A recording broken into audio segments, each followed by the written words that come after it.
Собирая просьбы о глухие двери, я слышал лишь гудение стены.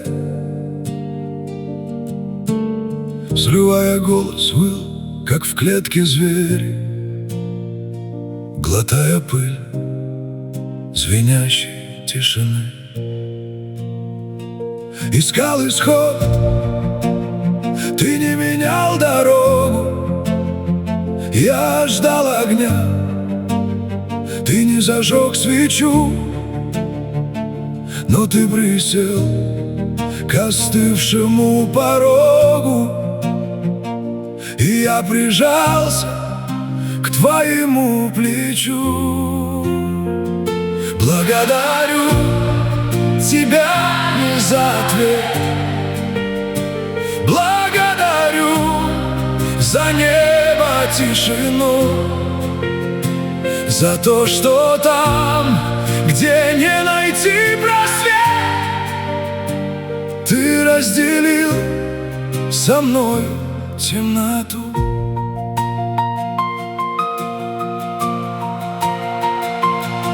Я умолял, минует сия чаша, но ты ее не отстранил рукой, и стала общей эта горечь наша, когда ты молча пил ее со мной. Молил, пусть реки горя пересохнут, но ты не строил каменных плотин, а рядом сел под ливень мокнуть, вдыхая гарь оставленных руин. Просил, пусть больше слез не будет, ты не пресек солоноватый ток, но собирал их бережно, как чудо, не проронив ни капли на песок. Казалось, ты меня не слышишь. Молитвы вязнут в ледяной глуши. Вдохнув озон, я понял, рядом дышишь. Твой пульс пробился у меня в груди. Благодарю тебя не за ответы, благодарю за небо, тишину, что в дни печали, вопли, где ты, я осознал молитвы глубину. Ответ ты мне тогда простым спасением, открой ты мне тогда легчайший путь.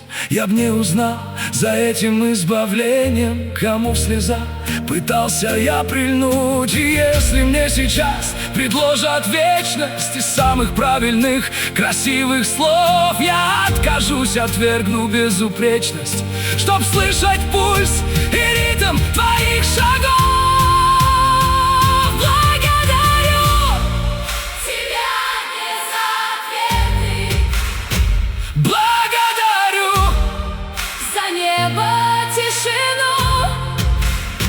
Что в нигде не было рассвета, ты не оставил душу в тьме одну. Я ждал, что небеса разрушат стены, ты просто сел со мною взаперти. Я ждал, что свет спасет меня из плена, ты рядом встал, чтоб вместе боль нести. Искал я объяснений, советов, и лишь у роковой черты без громких фраз и без ответа. Увидел Все, что нужно, это ты. Господи, почему ты молчал? чтобы ты услышал, как я дышу рядом. Мне казалось, я падаю во тьму. А я всегда держал тебя за руку.